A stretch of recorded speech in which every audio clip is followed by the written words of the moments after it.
ఇవాళ ముఖ్యమంత్రి గారు ఇంకా కూడా బుకాయింపులతో, బెదిరింపులతో, హుంకరింపులతో, అబద్ధాలతో నెట్టుకొస్తా అనుకుంటా ఉన్నాడు. మేము ప్రభుత్వంలో ఉన్నప్పుడు ఇదే ముఖ్యమంత్రి గారు తరుగు గురించి బాగా మాట్లాడిండు. ఇంత తీస్తారు, అట్లెట్లా తీస్తారు, ఇట్లెట్లా తీస్తారు. ఇవాళ వాస్తవానికి 6 నుంచి 8 కిలోల తరుగు తీస్తూ ఉన్నారు. ఇది వాస్తవం. ముఖ్యమంత్రి గారిని కాంగ్రెస్ పార్టీ నాయకులు నేను ఒకటే అడుగుతున్నా, ప్లేస్ మీరు డిసైడ్ చేయండి, ఏ ఊరు మీరు డిసైడ్ చేయండి, మేము వస్తాం, మా నాయకులందరం వస్తాం. ఏ సెంటర్ కన్నా పోదాం రాష్ట్రంలో. మీరు కొడంగల్ నియోజకవర్గంలోని ఏ సెంటర్ అయినా మేము రెడీ.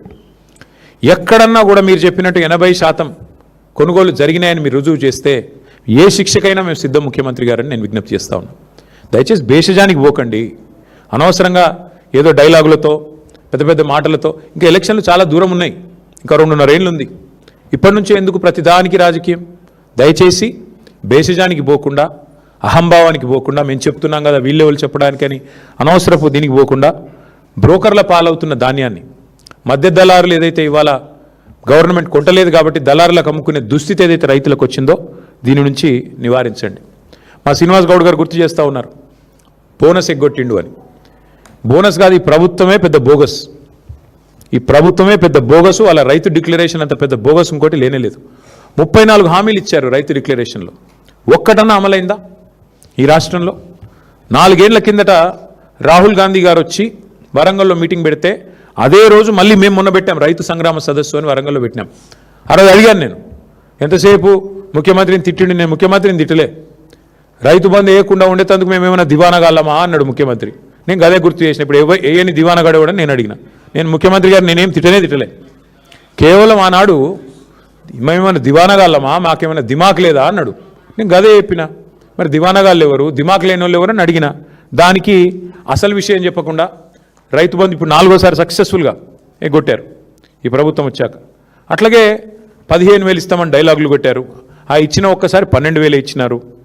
ఇక చెప్తూ పోతే చాలా ఉన్నాయి. విత్తనాలు దొరకవు, యూరియా దొరకదు, షాపులో లేదు కాబట్టి దాచిపెట్టేందుకు యాప్లో అని చెప్పి యాప్ డ్రామాలు. ఇవన్నీ రైతులు చూస్తున్నారు. ముఖ్యమంత్రి గారు మీ హుంకరింపులు, మీ అబద్ధాలు. ఇవాళ లారీలు లేవు, ట్రాన్స్పోర్ట్ చేసేటోడు లేడు, బస్తాలు దించేటోడు లేడు, హమాలి దిక్కులేడు. మీ ప్రభుత్వానికి ప్రణాళిక లేదు.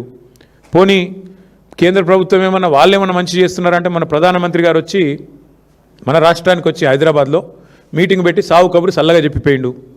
రైతులు యూరియా వాడుడు తక్కువ చేయాలి, బంగారం కొనుడు తక్కువ చేయాలి. మరి ఆ పెద్ద మనిషి వచ్చి శుద్ధులు చెప్పిండు. దాన్ని బట్టి అర్థమయ్యేది ఏంటంటే నాకు వచ్చే సీజన్లో కూడా తప్పదు. కాంగ్రెస్ అనే ఈ దరిద్రం ఈ రాష్ట్రంలో ఉన్నంతకాలం రైతులకు ఇక్కట్లు తప్పవు, మళ్ళీ యూరియా దొరకదు. ఆయన కేంద్ర ప్రభుత్వానికి నాయకత్వం వహించే పెద్ద ఆయన మోడీ గారు చెప్తున్నారు. ఇక రాష్ట్రంలో ఉన్న మంత్రులకు, ముఖ్యమంత్రి గారికి డబ్బు సంచుల మీద ఉన్న దృష్టి ధాన్యం సంచుల మీద లేదు, యూరియా సంచుల మీద లేదు. కాబట్టి మరి ముందస్తు ప్రణాళికలు లేవు, ప్లానింగ్ లేదు, ముఖ్యమంత్రికి అసలు సోయే లేదు. గన్నీ బ్యాగులు దొరకవు కానీ గన్లు మాత్రం బాగా దొరుకుతున్నాయి. ఇది మీకు తెలుసు, ఇక నేను చెప్పక్కర్లేదు దానికి మించి. చివరికి టార్పాలిన్ కవర్లు కూడా ఆఖరికి ఇప్పుడు వర్షం వచ్చేసింది, దగ్గరకు వచ్చింది టైం, టార్పాలిన్ కవర్లు కూడా ఇచ్చే దిక్కు లేదు ఇవాళ ఆ కేంద్రాలలో. మళ్ళీ రైతులే తెచ్చుకోవాలి, రైతులే కాపాడుకోవాలి.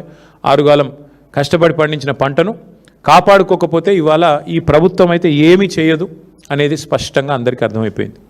ఇక నేను అనేదల్లా ఒకటే, మీరు భూముల మీద పెట్టే శ్రద్ధ, భూదోపిడీ మీద పెట్టే శ్రద్ధ, భూహారతి ఏదైతే తెచ్చారో ఆ భూహారతి ద్వారా స్వాహా చేస్తున్న కార్యక్రమం వేం నరేందర్ రెడ్డి గారు నిన్నగాక మొన్న మా సోదరుడు మన్నే క్రిషాంక్ బయటపెట్టినాడు. ఎట్లా కే సముద్రం మండలంలో అసైన్డ్ పట్టాలను రాయించుకున్నాడు, భూహారతి ద్వారా ఎట్లా స్వాహా చేసినాడు మా సోదరుడు బయటపెట్టాడు. నిన్న శంషాబాద్లో ఎంఆర్ఓ గారి కార్యాలయం మీద ఏసీబీ రైడ్ అయితే అక్కడ కూడా జరిగిన భూదోపిడి. ముఖ్యమంత్రి గారి అనుచరుడు 90 ఎకరాల సీలింగ్ భూమిని ఎంఆర్ఓ స్థాయిలో, కలెక్టర్ స్థాయిలోనే ఉత్తర్వులు ఇచ్చేసి ఉత్తర్వులు కూడా ఉన్నాయి, కావాలంటే మీకు ఇస్తాను. దోపిడీ ఎట్లా చేశారు? 1,000 కోట్ల విలువైన భూమిని నిన్ననే ఏసీబీ రైడ్లో దొరికినారు.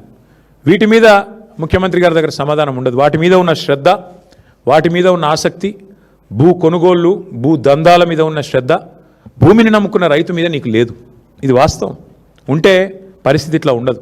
అందుకే నేననేది ఉత్తమ్ కుమార్ రెడ్డి గారిని, రేవంత్ రెడ్డి గారిని ఇద్దరు కలిసి తప్పుదోవ పట్టించాలని చూస్తున్నారు. వాస్తవానికి కొనుగోళ్ళు ఈ రోజు వరకు రాష్ట్రంలో ఎక్కడా కూడా 30-35% దాటలేదు. చివరికి రైతులు విసిగి వేసారిపోయి ప్రైవేట్లు అమ్ముకోవాలన్నదే మీ కుట్ర. మీ ఉద్దేశం అదే స్పష్టంగా మాకు కనబడుతున్నది. మొత్తం కలిపి 1,51,00,000 మెట్రిక్ టన్నులు పండింది ఈరోజు రాష్ట్రంలో. మీరు కొన్నది ఎంత అండి ఇప్పటివరకు? లెక్కలు బయట పెట్టండి. ఎందుకు అబద్ధాలు చెప్తారు తెల్లారి లేస్తే? మేము తిరిగి చూస్తూ ఉన్నాం, మేమేం ఊరికే చెప్పట్లేదు. మేము మళ్ళీ డిమాండ్ చేస్తూ ఉన్నా, రేపు క్యాబినెట్ మీటింగ్ ఉన్నది, ముఖ్యమంత్రి గారిని నేను డిమాండ్ చేస్తూ ఉన్నా. ఈ 10 మంది రైతులే కాదు, ఈ ప్రభుత్వం వచ్చినాక 1000 మంది రైతులు చనిపోయారు ఇప్పటివరకు.